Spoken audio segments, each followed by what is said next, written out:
बच्चों, आप सभी का हमारे YouTube channel ideal the classes में स्वागत है। बच्चों, आज हम आपके लिए एडगेट अभ्यास पुस्तिका के अंतर्गत विषय हिंदी लेके आए हैं, जो कक्षा 8वीं के लिए। और इस पुस्तक को मध्य प्रदेश राज्य शिक्षा केंद्र द्वारा सत्र 2022-23 के लिए बनाया गया है। और इसी पुस्तक से आपको वार्षिक परीक्षा में प्रश्न पूछे जाएंगे। चलिए देखते हैं आज कौन सा पाठ करेंगे हम। पाठ 6 भक्ति के पद। पाठ 6 कौन सा है आपका? भक्ति के पद। इसके लघु उत्तरीय प्रश्न देखेंगे। पहला लघु उत्तरीय प्रश्न क्या है, चलिए देखते हैं। अधम का उद्धारक किसे कहा गया है?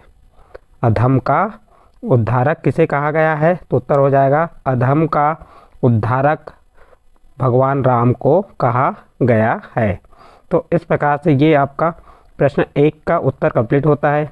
और प्रश्न नंबर 2 क्या कह रहा है? प्रश्न है, प्रभु जी तुम घन वन हम मोरा। प्रश्न 2 क्या कह रहा है? प्रभु जी तुम घन वन हम मोरा। पंक्ति में घन का अर्थ क्या है? उत्तर देखिए, प्रभु जी तुम घन वन हम मोरा। पंक्ति में घन का अर्थ है बादल। इससे घन का अर्थ बादल से है। इसके बाद नेक्स्ट अगला प्रश्न देखते हैं। प्रश्न नंबर 3, गिरधर नागर किसे कहा गया है? तो उत्तर देखिए, गिरधर नागर भगवान श्री कृष्ण को कहा गया है, क्योंकि उन्होंने गोवर्धन पर्वत को धारण किया था, इसलिए श्री कृष्ण भगवान को क्या कहा गया? गिरधर नागर कहा गया है। तो बच्चों, इस प्रकार आपका प्रश्न नंबर 3 कंप्लीट हुआ। इसके बाद नेक्स्ट अगला प्रश्न देखते हैं। प्रश्न नंबर 4 लघु उत्तरीय प्रश्न है ये। प्रश्न नंबर 4 में क्या कह रहा है? रैदास जी की भक्ति किस भाव की है? उदाहरण देकर लिखिए। चलिए उत्तर देखिए इसका। रैदास जी की भक्ति दास भाव की है। रैदास जी की भक्ति किस भाव की है? दास भाव की है। हे प्रभु, मैं आपका दास हूँ और तुम मेरे स्वामी हो, इस तरह मैं दास भाव की भक्ति करता हूँ। तो इस प्रकार आपका प्रश्न नंबर 4 कंप्लीट हुआ। नेक्स्ट अगला प्रश्न देखते हैं। प्रश्न नंबर 5। प्रश्न नंबर 5 में क्या दिया है? मेरो मन अनंत कहाँ सुख पायो। पद के अनुसार सुख कहाँ प्राप्त होता है? तो इसका उत्तर क्या होगा? मेरो मन अनंत कहाँ सुख पावे। पद के अनुसार सुख भगवान श्री कृष्ण की आराधना से प्राप्त होता है। तो इस प्रकार आपका प्रश्न नंबर 5 कंप्लीट हुआ। इसके बाद नेक्स्ट प्रश्न देखते हैं। प्रश्न नंबर 6। प्रश्न नंबर 6 में क्या कहा है? तुलसीदास जी ने अपने पद में किस किस के उद्धार का उल्लेख किया है?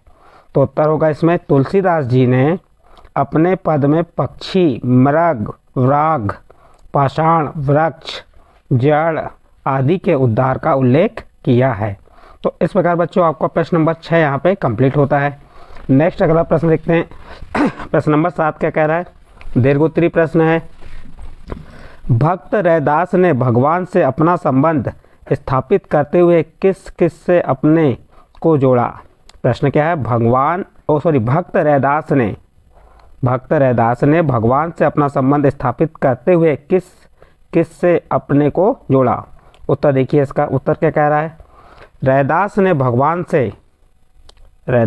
भगवान से अपना संबंध स्थापित करते हुए प्रभु को चंदन, स्वयं को पानी, प्रभु को बादल, स्वयं को मोर, प्रभु को चंद्रमा, स्वयं को चकोर पक्षी, और प्रभु को दीपक, स्वयं को बाती, और प्रभु को मोती और स्वयं को उसमें पिरोया जाने वाला धागा मानकर उसने अपना संबंध जोड़ा।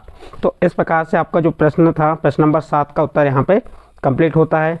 इसके बाद आपका मूल्यांकन 5 आएगा। मूल्यांकन 5 में क्या दिया हुआ है? अति लघु उत्तरीय प्रश्न देखते हैं इसका। पहला प्रश्न क्या कह रहा है? अम्बुज किसका पर्यायवाची शब्द है? यहाँ पे आपको पूछा है अम्बुज किसका पर्यायवाची शब्द है?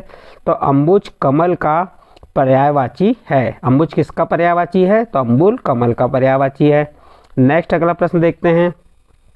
लघु उत्तरीय प्रश्न है। इसमें क्या दिया है? खर्चे नहीं कोई चोर न लेवे, दिन दिन बढ़त सवायो।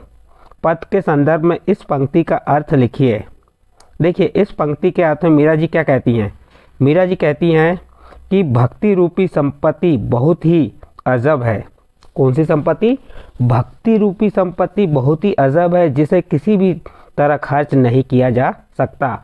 कोई चोर भी इसे चुरा नहीं सकता। यह भक्ति रूपी धन प्रतिदिन ही सवाया होकर बढ़ता जा रहा है। तो इस प्रकार आपका प्रश्न नंबर 9 का उत्तर यहाँ पे कंप्लीट होता है। इसके बाद प्रश्न नंबर 10 देखते हैं। प्रश्न नंबर 10 में क्या दिया है? चलिए, मेरो मन अनंत कहाँ सुख पायो। पद की व्याख्या 8 या 10 वाक्यों में लिखिए। चलिए इसमें क्या दिया इसका उत्तर। इस पद्यांश के माध्यम से सूरदास जी कहते हैं कि मेरा मन प्रभु के अलावा और कहाँ सुख प्राप्त कर सकता है और कमल के समान नेत्र वाले श्री कृष्ण भगवान से कोई अन्य भगवान श्रेष्ठ नहीं है। ऐसे देवता से हटकर यदि कोई दूसरा ध्यान करता है तो उससे बड़ा मूर्ख इस दुनिया में कोई नहीं है। वह उसी मूर्ख के समान है जो प्यास लगने पर मीठे सागर को छोड़कर कुएं की तलाश करता है। तो इस प्रकार बच्चों आपका ये प्रश्न नंबर 10 का उत्तर यहाँ कंप्लीट होता है। अब इस प्रश्न नंबर 10 के साथ आपका जो पार्ट था, कौन सा पार्ट था, भक्ति के पद, पार्ट 6 कंप्लीट होता है। इसके प्रश्न उत्तरी आपको बताएं। यदि इन प्रश्नों के उत्तर आपके समझ आए हैं तो आप हमारे चैनल आइडियल देव क्लासेस को सब्सक्राइब कीजिए, लाइक कीजिए एवं अन्य ग्रुप में शेयर जरूर कीजिए।